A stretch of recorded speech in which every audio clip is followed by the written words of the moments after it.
Okay. So for those of you who have joined us, thank you so much for giving us the time this evening to join and learn a little bit more about the subject. So welcome, and a particularly warm welcome to our co-president, Rosie Russell, who's had quite a lot to do with the compilation of the standard from authoring it, reviewing it, and then the rollout of it. So what we're going to do is I'm going to hand over to Rosie, and she's going to go through briefing of BS 30480 and 2025.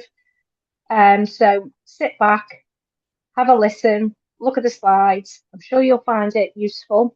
I'm going to pop in the chat now, but what we'll do is at the end we'll come round to Q&A. So if anybody's got any questions, then we'll go through them all. I'll be in the background to share the questions through Rosie.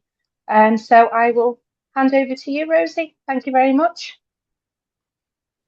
Thank you very much, Michelle. And yes, here indeed in printed form is a copy of the standard, which is never too far away from me these days, as I seem to be talking about it quite often. So I have a few slides for us to walk through the standard, which is covering suicide causation, intervention, and prevention, very much in relation to the workplace. Now, suicide is a difficult topic for any, but for quite a large number of people, they find this can be too much. So if you joined this evening with the best intentions to listen to me talk about the standard, but it becomes too much, don't think twice. Log off, but do talk to somebody, please. Make sure that you talk through things. And if you need it, the Samaritans number is there. So we're going to be talking about British Standard 30480/2025, which is terribly dry. But here it is: suicide in the workplace, intervention, prevention, and support for people affected by suicide. And I think I'd like to start with where this came from.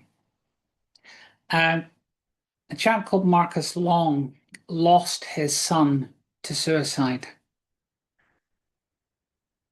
And as devastating as that is as an event, because Marcus himself works in and around standards and the use of standards in industry, it occurred to him after a while that he actually had the tools and the network at hand to be able to make a difference. And as so often happens with people who lose someone close to suicide, you want to know what you can do. Well, Marcus, in his unique position, convinced the British Standard Institute that following the success of the standard about menopause and its foray into more social issues as opposed to management or technical standards, that this would make an excellent topic for a standard. And I was very fortunate to be invited along to the Houses of Parliament, where we did a workshop about 2 years ago now to really answer the question, did we need a standard? I think that is self-explanatory. Absolutely, we do. But could you write one for suicide, being such a difficult topic? And there was about 60 of us or so in this committee room at the House of Parliament, and we mapped out a lot of actually what's in the standard today. When it then went on to the full committee stage, they formed HS2, not the trains, but HS2 is the technical committee for this standard. HS1, out of interest, is the standard that looks after is the committee that looks after 45001. So they formed the HS2 committee, of which both myself and Michelle are members. And then you have also the communication panel and the drafting panel.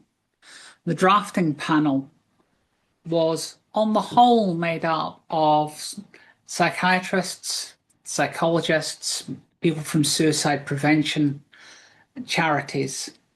And then there was myself, who is both a risk manager by day, but also, in my case, a survivor.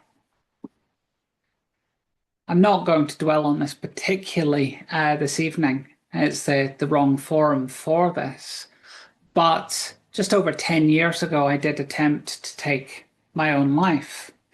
So what I was able to bring to the drafting panel was not just a knowledge of health and safety and risk management, not just a knowledge of using standards in the workplace, but lived experience that hopefully has enriched the standard. But when we look at the question as to, do we really need a standard for this, or how big is this problem? I think this should stop us pretty much in our tracks. About 200 million people every year have suicidal thoughts. About 56 million, so a bit more than 1 in 4, go on to make a plan. So they go beyond thinking. And then about 1 in 10 of people who have suicidal thoughts go on to attempt to take their own life, resulting in about 800,000 deaths by suicide every year. Now, for me, I have a special interest as a health and safety professional and a risk manager, that work is pegged as being a major factor in about 1 in 7 deaths by suicide. And what that means is there's a work-related suicide attempt somewhere in the world every 10 seconds. And about every 4.5 minutes, someone dies. And the 200 million people is a huge number of people having suicidal thoughts. But the problem's even bigger than that. And it's about 20% of the global population will consider taking their own lives at some point in life. So that's 1.6 billion people. And these are not fleeting thoughts of wishing to die or thinking that you might be better off dead. This is consistent, intrusive thinking. I think before we dig into the standard, if you have no direct experience of suicidal thinking or mental health, it's useful for us to peg where this is in terms of mental health. So most people probably spend their time around here. Everything's fine, or maybe I'm a little frustrated, but to be quite frank, that's just fairly normal. Maybe a few times a year, things are actually getting to you a bit, but you're coping. And for most people, it might just be you're tired, you're hungry. The emotional equivalent of a headache is a really good analogy. As we move down, though, into moderate mental health, this is a bad day or a run of bad days, but you've still got the skills to get through it. Be gentle with yourself. Make some time for some self-care. You'll be fine. But we then get down to 6, where mental health is starting to impact on your everyday life. Easy things are becoming difficult, and you really should at this point be talking to your doctor. By the time you're down at 5, you can't do things the way you usually do them. It's really getting noisy up top. impulsive, compulsive thoughts. It's hard to cope with. It's really getting distracting at this point. And then we head down into severe. By the time we get down to 4, you're prioritizing what you do. You're actively avoiding some things because it's making you more distressed. The problem here is avoiding some of the things that you need to do is only going to make it worse. And at this point, well, you really need help. And by the time we get down to 3, other people have started to notice.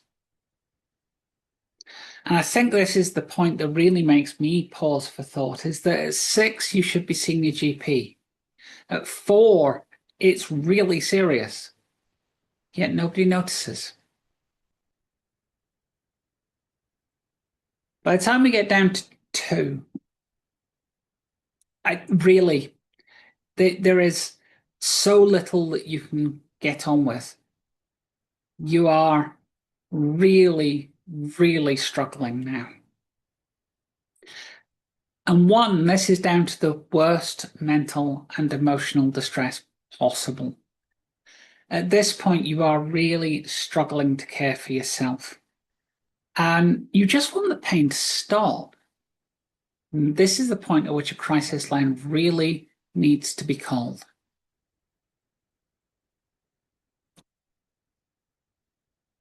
And that's mental health. And if we're then taking a look at suicide,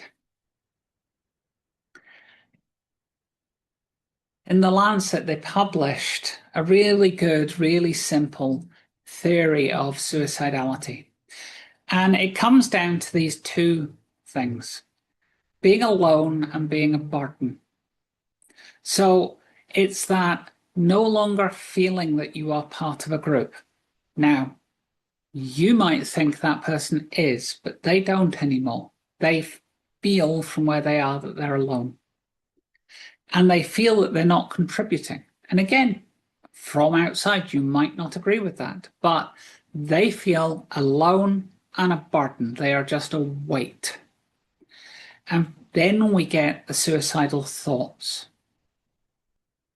That, as it turns out, is not enough of its own. There needs to be this capability for suicide. And it's only in this little bit of the Venn diagram that we then get risk-taking behavior, suicide attempts, and sadly, completed suicides. And this is the first point at which I'll make a point. We do not talk about people committing. You commit a crime. You complete a suicide, or you take your life by suicide, or you die by suicide. We do not use the word commit. And I really would like to say suicide as a response to stress is not normal. You've already seen in the interpersonal theory of suicide that even those thinking of taking their own life, it is a subset of those who go on to. And please note, it is different to poor mental health. Whilst many people who take their own lives are suffering from poor mental health, there are many that are actually, for whatever reason, in fairly reasonable health. And we'll see some of the triggers for that in a minute. But in terms of us, what are the risk factors that we can consider for suicidal behaviors? Well, this might seem obvious, but it's the top one.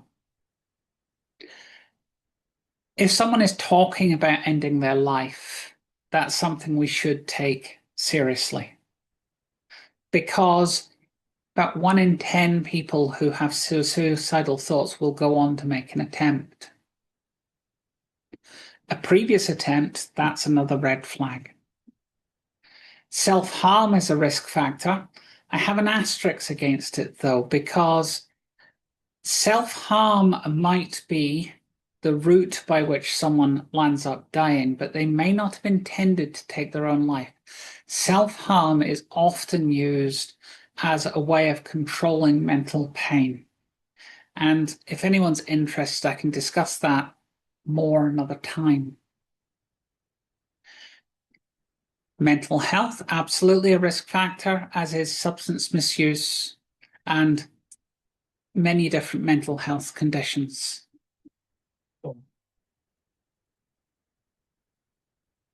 Chronic pain and illness. So long-term chronic illness can be of itself a risk for suicide.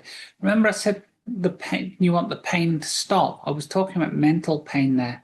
But actually someone who's dealing with chronic ill health, this can also be a trigger for suicidal behavior. Family history of mental health conditions, substance abuse, suicide. A history of trauma, abuse, war, asylum seeking. Exposure to another suicide. Yes, absolutely. Knowing someone directly who takes their own life can affect you to the point where you consider taking your own life. In fact, someone's death by suicide affects directly somewhere between 135 and 165 people. That's no surprise. That's about the size of most people's social network. But in that group, 10 to 12 people will be so deeply affected as to be at immediate risk of taking their own life. Things like redundancy and financial issues can also be a risk factor, as can be being part of a marginalized community, whether that be neurodiversity, LGBT, migrant communities. These are all risk factors for suicidal behaviors. And I said that there is something else that needs to be present for someone to go from suicide ideation to suicidal behaviors. And it appears that, at least in part, something needs to be anxiety-inducing to actually trigger that kind of action-oriented behavior. And in fact, for all we take a look at these risk factors, quite often when it comes to someone taking their own life, you might not know that they're in that position. Certainly in my case, I was at work the Monday following and nobody knew. And you think, well, Rosie, how on earth can you work in that situation? Well, for me, work was normalizing. So I got back to work, I stuck my head down and I got on with things. So we now have this standard, and it is a guidance standard. It's not an accreditation standard. This was deliberate. It is designed as very much a toolkit that you can take as much as you want from it. So you can cherry pick bits and pieces. And in fact, in terms of beginning with this standard, I probably would direct you to do exactly that.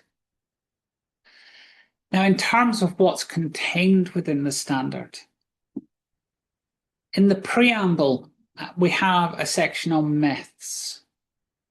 And at the end of this presentation, I'll put a QR code up for you to download the standard because it is free. And if you do nothing else, read the myths section and start busting some of the myths around suicide.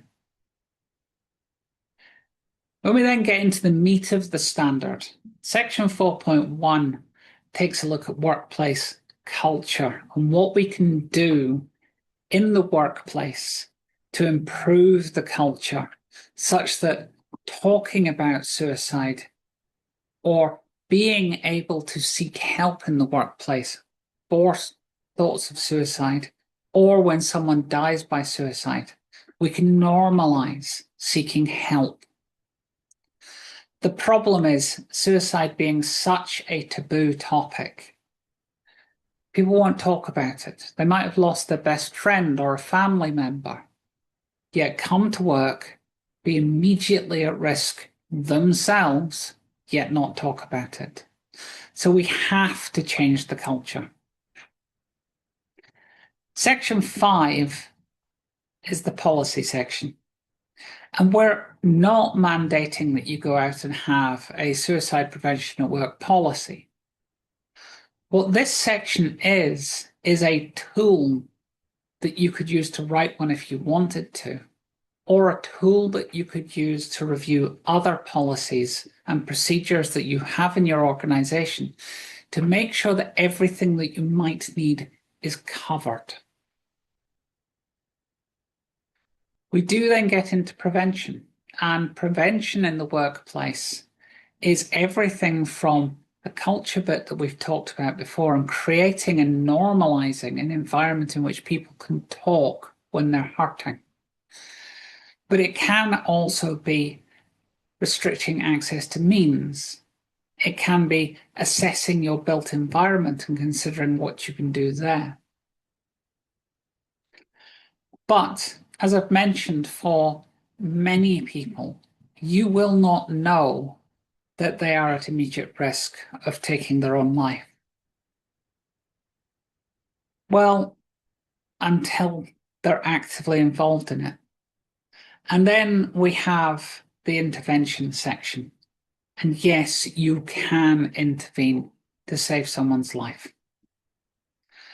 It can be as simple as when one of your colleagues really does not seem themselves. When you say, "Good morning, how are you?" and they don't seem right, and they go, I'm fine. No, how are you really? I am actually interested. I'm asking the question. Now, for some people, they might go, I just didn't sleep very well. And that's probably the truth. But asking that second time, being a little persistent, you will, for some people, just get the sagging of the shoulders and an admission that things aren't right. And wherever that conversation takes you, don't ever be shy about asking someone if they are thinking about suicide or self-harm. Don't beat around the bush. Do not use language to try and avoid using that. We use those words directly because you will then get to understand very quickly where they are, because either they will recoil or, again, they'll let you in. But there is a whole section there on how to manage intervention in the workplace, how to train people. And my slide deck's animation is slightly out of order, so please forgive me when we get to the end. I have another section of the standard, which is support and response. And for me, if anything, that is the most important clause. I'll come back to that in a minute. We then have annexes, which are not part of the standard themselves, but are there for information. And the first one is on commissioning training. If you're going to commission suicide prevention and intervention training for your organization, Annex A is there to guide you. We then have the HR toolkit.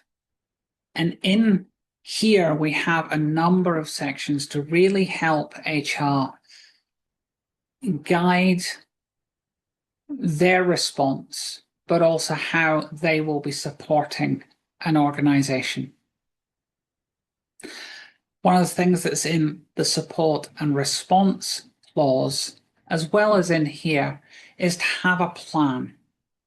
What happens when somebody in your community either dies by suicide, that's confirmed, or you land up with an unconfirmed death, or the cause is unconfirmed. You have a suspicious death or an unconfirmed cause. It's natural at that point that people are going to start talking. And, oh, they didn't see themselves. Maybe it was deliberate. And this is the point at which you really need to be able to deploy a toolkit of measures. You need to be able to communicate with your staff. You need to be able to support your staff and your community. And the HR toolkit here will help.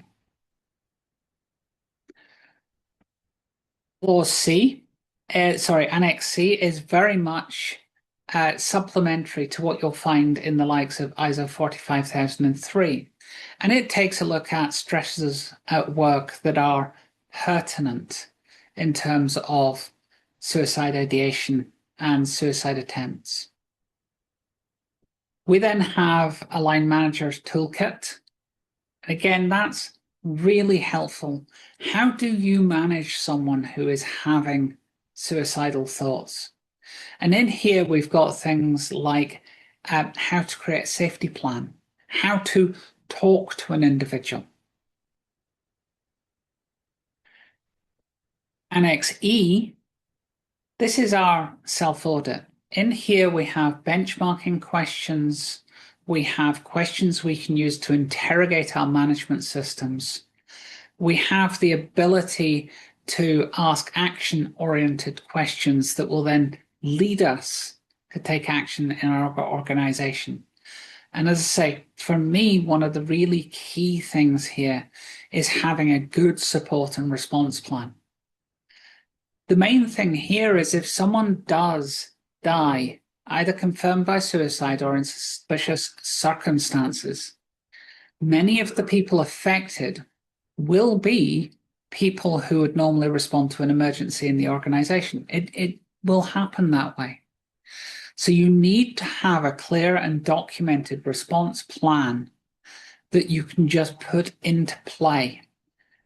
You need to have it written down so that we don't have to have people who are affected by this death trying to think, because at that point, they won't be thinking clearly. Now, there's a lot in the standard. It's 61 pages, and it might be too much for some people. However, the British Standard Institute also produced a first steps guide, and it's about 8 or 9 pages, very accessible. And it sets out 5 first steps. So whether you are going to go about implementing the standard as a whole, or whether you just want to start somewhere, this is definitely for you.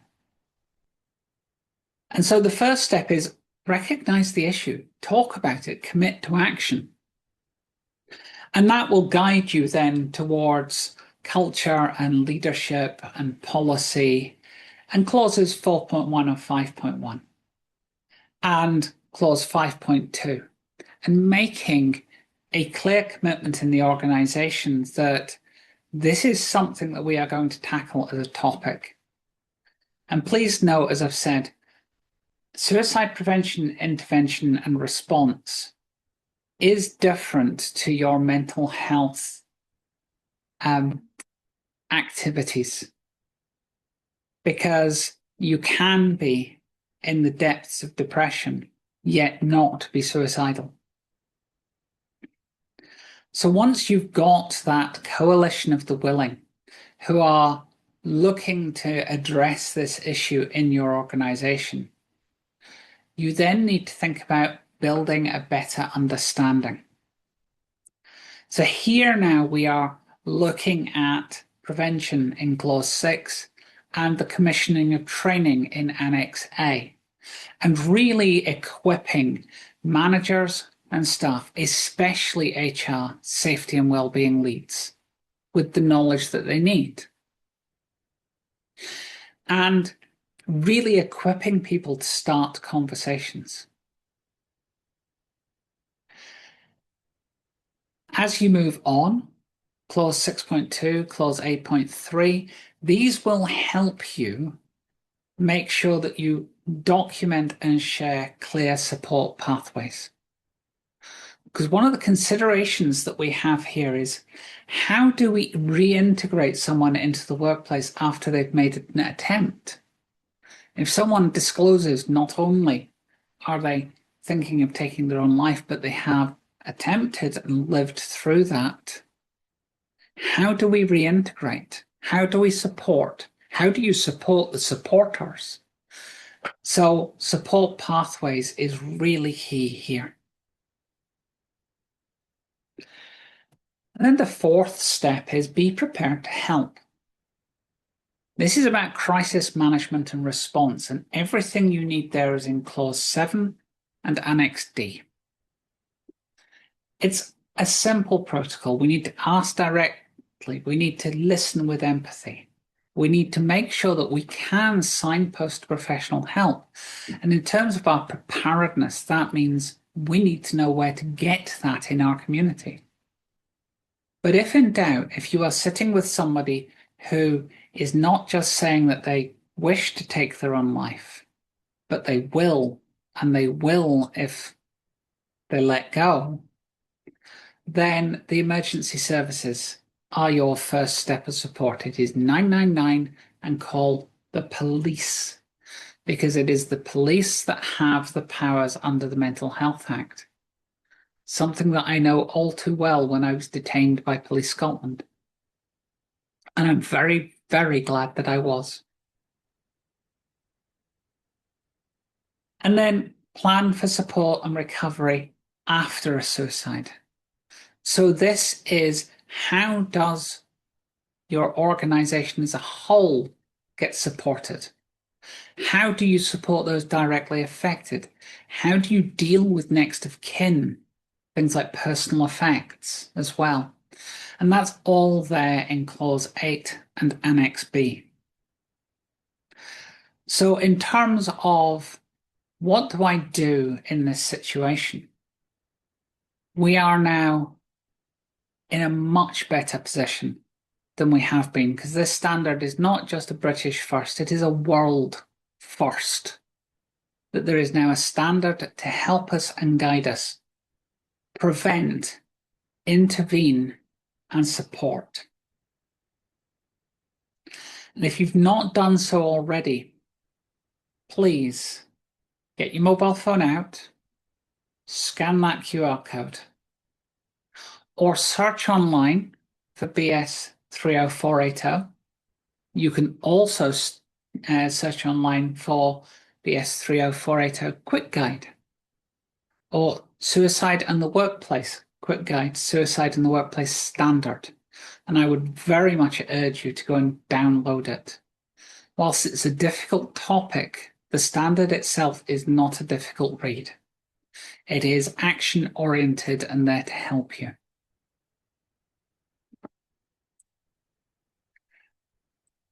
Now, I'm hoping we've got a good crop of questions. Thank you very much, Rosie. I find that really interesting. I think the stats just bring it home, don't they, when you look at the stats, and it's just eye-watering. You know, that there's that much going on out there that we haven't had a standard before now. Obviously, people like ourselves who contributed to the standard have our own personal reasons. Myself, I've been on the receiving end of two different family members trying to take their own lives, and then going back into the workplace and doing, as you said before, Rosie, just going back in and telling my manager, and it's like, okay, but you okay to carry on? It's like, yeah, okay. And you're dealing with all these thoughts, phone calls, conversations, and I personally find when you got down to the annexes, A to D, and you talk about the first steps guide, I would say that that's the first thing you should look through before you want to tackle the main standard. Look through the first steps and then cherry pick what you want to look at. So there is a question in the chat. Phil Adams, if you want to unmute or raise your hand if you're comfortable, you can ask your question to Rosie, if you don't mind. I'll give you a minute. For whatever reason, if you don't come on, I'm ready with the question to ask it. You there, Phil? Can you hear me? I can, yes. Hi, Rosie. That's a really good presentation. I had a bit of a general question, and apologies if I lose signal because I'm actually working off my phone. I think there's a lot of health and safety advisors and consultants that either work with individual businesses or they're in-house.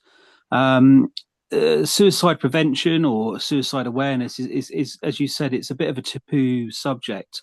My question was quite a general one, and it was along the lines of what can be done, or what easy ways should a consultant or advisor maybe approach suicide awareness and introducing it, because we wear so many hats. This is usually one where I think we have lots of gaps. We don't have the personal experience. It's not like a question to do with Kosh or Pure where it's very black and white. We're dealing with real people, so it's not a straightforward process. So I wondered if there's any little pointers or guides that you could provide to help those and myself in that sort of position. Certainly, I would say the Management of Health and Safety at Work Regulations 1999 and procedures for dealing with immediate danger. This guides us to have a really good emergency management plan, and that's applicable to all workplaces. And I think that being able to deal with anything that may crop up. So, for instance, we have the First Aid Regulations 1981. Doesn't say physical first aid. And actually, this is something that the HSE are leaning on to say, to be honest, the workplace has moved on. We might be 34 years on from, 44 years on from when those regulations came out. And actually, I'm doing the maths wrong. I know that.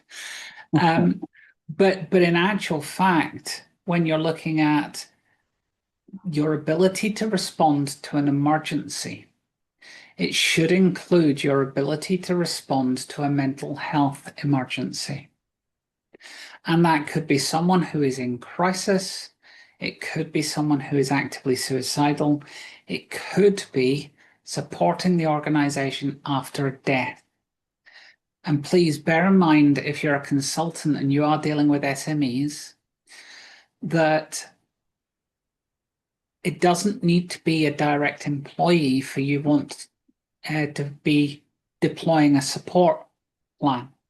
It could be the mother of, the sister of. It could be a very close client.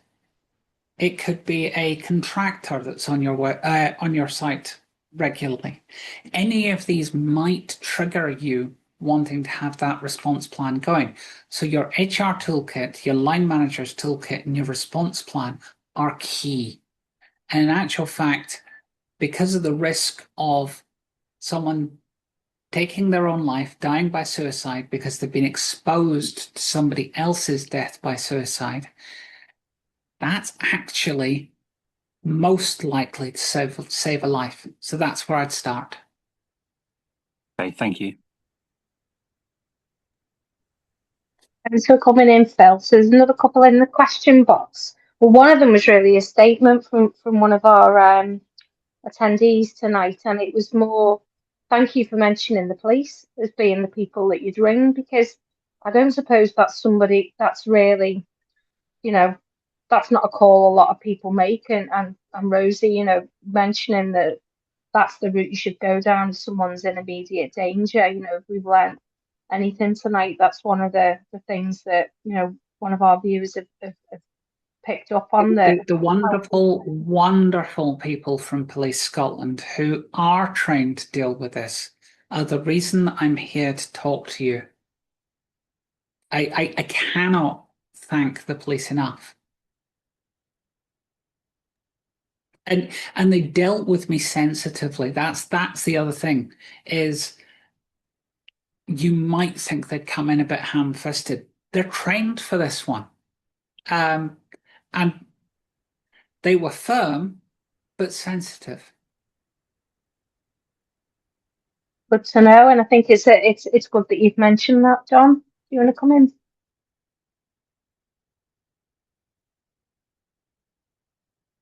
Yeah, Dylan, you've got your hand up. Yeah, you're 100% correct about the police. I was in the police for many years, and on several occasions I used the Section 136 of the Mental Health Act to help people, and we take them to a hospital, basically. So we take them to the place where they can get care. And the best bet is, if somebody's in crisis, we don't all have training to deal with that crisis. And sometimes you might not even recognize that there's a crisis going on, So if in doubt, just call 999 and a police officer will come along. We all had training in mental health issues and recognition, and police officers and special constables and even PCSOs all have the same training. Whilst the PCSO can't help you under Section 136, they can detain you pending the arrival of a police officer. So please do use the police. I absolutely. I am alive today because of them. Well, thank you, Don. Another question's come through, Rosie, in the chat. Paul, do you want to unmute yourself? Put your hand up so we know you're there. Paul Tootle, you want to come through? Question on statistics.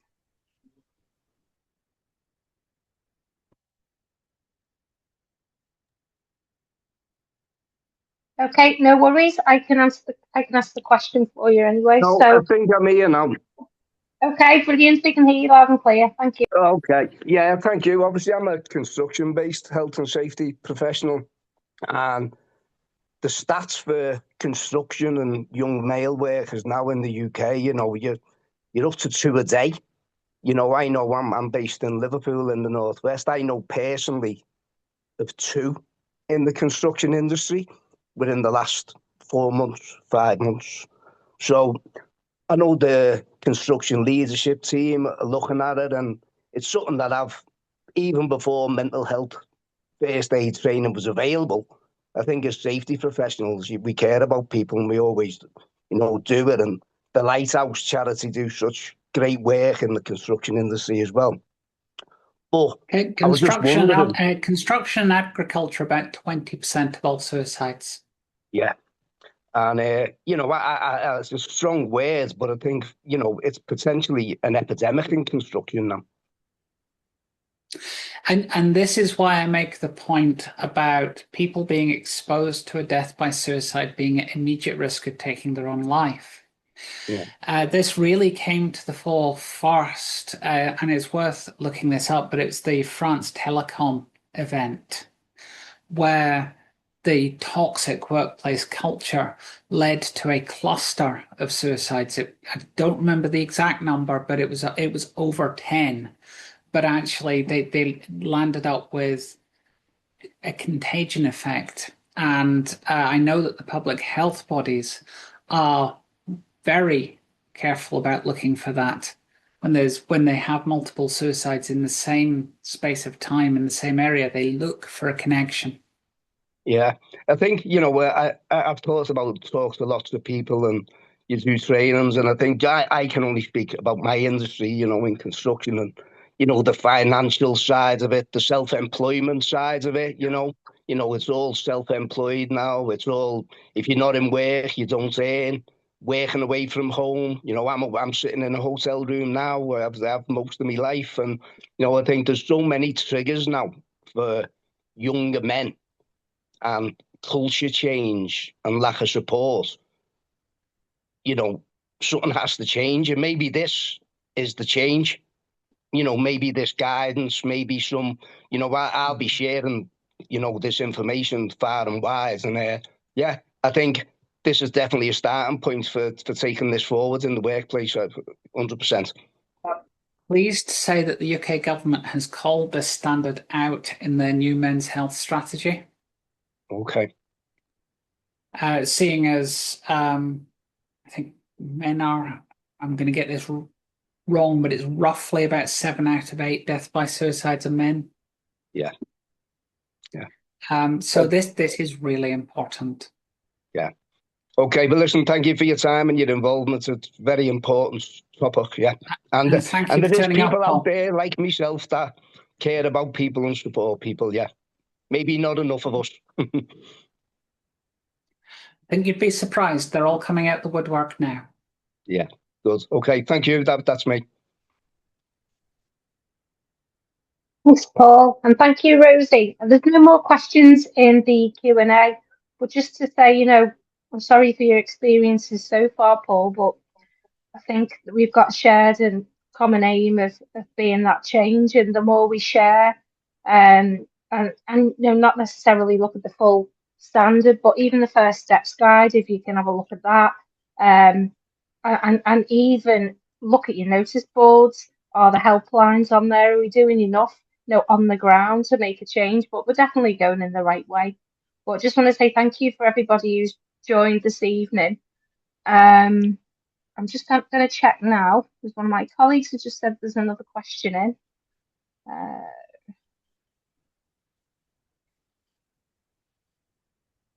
I think we've answered them all now, Julie. No, Andrew had a question about being held legally accountable. I don't know if Andrew can hop on.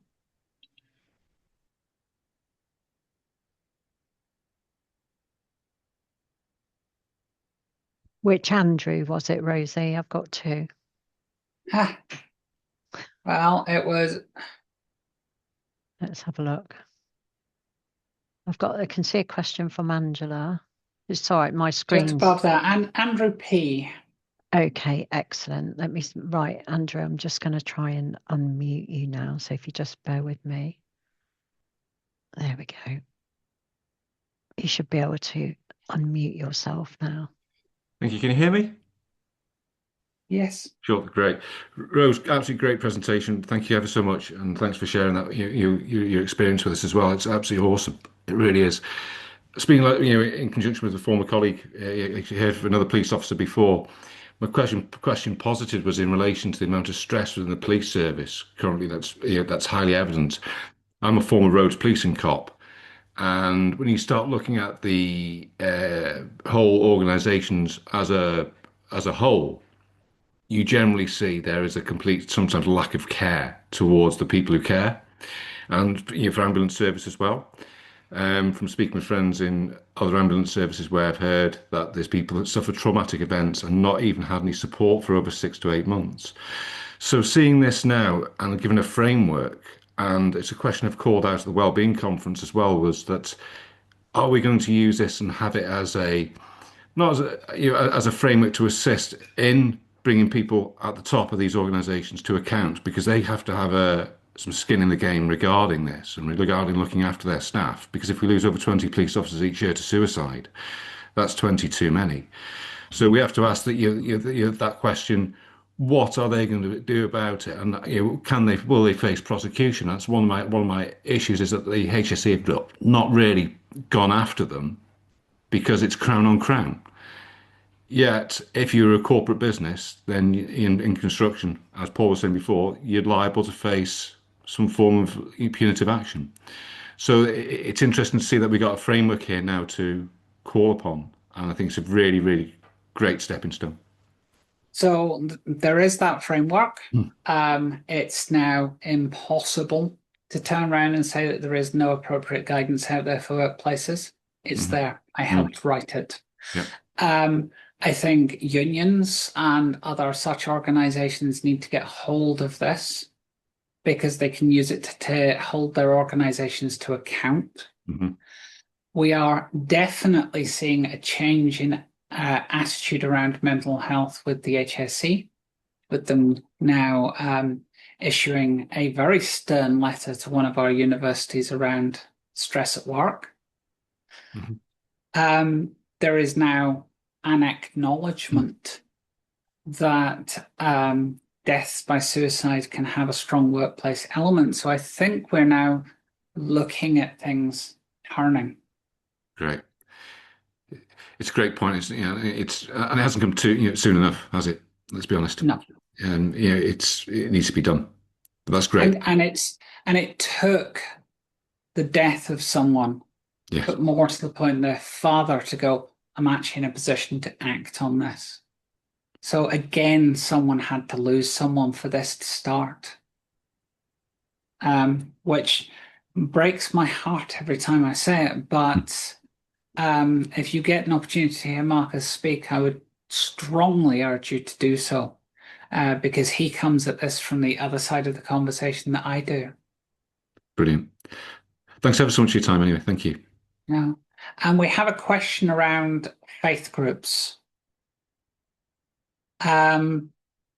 It's a difficult one because, again, it is a taboo subject in some areas. And in fact, actually, the whole language of having committed came initially from, it being a crime. But it was a crime under canon law, in other words, church law. And so we've taken a long time to get out from under that. I think different faith groups are starting to understand that if we don't talk about it, we're actually not going to stop it. And that's the line that I take, is I'm generally speaking acting as a bit of a bulldozer. I've been told so many times I should be careful talking about it or posting about it because I might trigger people. Nope. I will not put thoughts into someone's head that are not already there. I don't have superpowers. What I might do is get them to admit. I might get them to come forward. I might get them to seek help. So,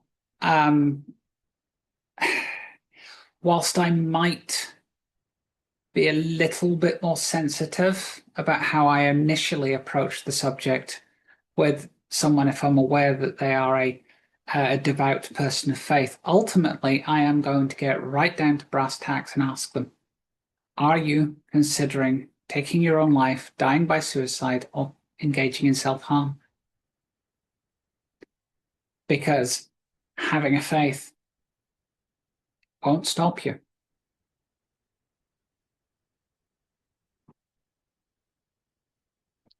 And by the way, I speak as someone who has a faith. And I don't normally talk about that publicly because that's my faith.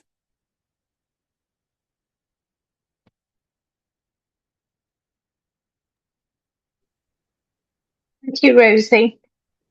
One more of a statement in there. Really wanting to mention, as a standards expert, do offer free service to review policies and procedures in relation to the important guidance and feedback and help fit in with ISO 45001. Yeah, absolutely. In terms of your emergency preparedness section, this should be front and center. We very much considered how it would interact with 45001 and 45003. I think there's a question from Angela as well, who isn't able to unmute on her device. So there's a statement, then a question. When D&I emerged many years ago, it was driven through the major companies and onwards by government bodies. That supply chain approved supplier list required D&I policies. Is there already leverage through government organisations to stimulate uptake/action, or other methods to agitate industry into action? So yes, it's already part, as I say, of the government's men's health strategy. There are some public bodies, certainly around infrastructure, who are already looking at this. There are some safety critical industries that are already looking at this now that the standard is out there. So I don't think we will have to wait as long as we did with the E&I. But then I think that's mainly because we're already moving in the right direction on this. I'm also aware that at least one of the government departments has already committed to implement the standard.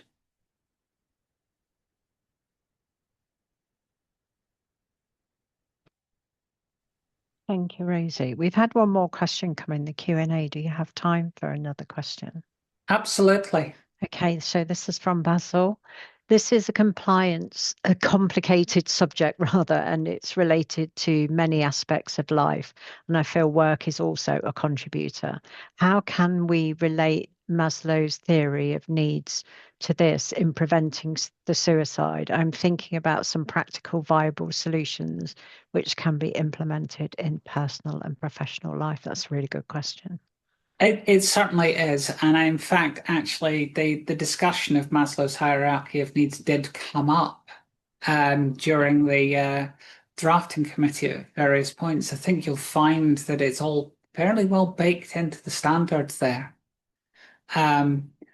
So, for instance, we do call out that things like redundancy being a risk factor, because that speaks to someone's ability to actually, feed, house, and clothe themselves. But equally, we call out things like grievance and disciplinary procedures as being potentially risky.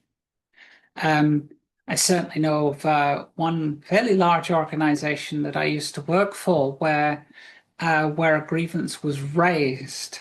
The person raising the grievance was given a buddy to help guide them through the whole process, but so was the person against whom the grievance was raised. Because for some, it could be such a deep shock, and they might actually reflect on, actually, I am the bad person in this, and then take action that we wouldn't want them to take. So, yeah, it's all in there. But that for me was one that I came across many years ago, that actually, even if someone appears to be the aggressor in a situation, they might still need looking after.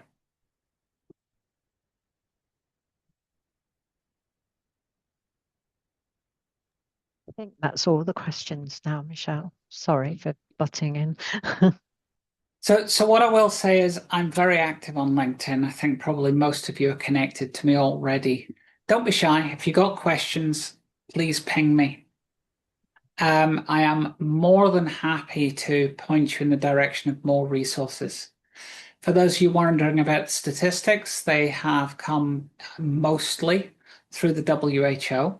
They have got some very good resources there if you're interested in the background, but also my own research collating a lot of data that's out there. Well, thank you so much, Rosie. So, we're just approaching 7 o'clock now, so we're on the button for time. So anyone who wants to reach out can do so. Thank you so much, everyone who's took the time to attend. Thank you again, Rosie, and also for Don and Julie in the background. So thank you very much. I bring the meeting to a close. Thanks, everybody.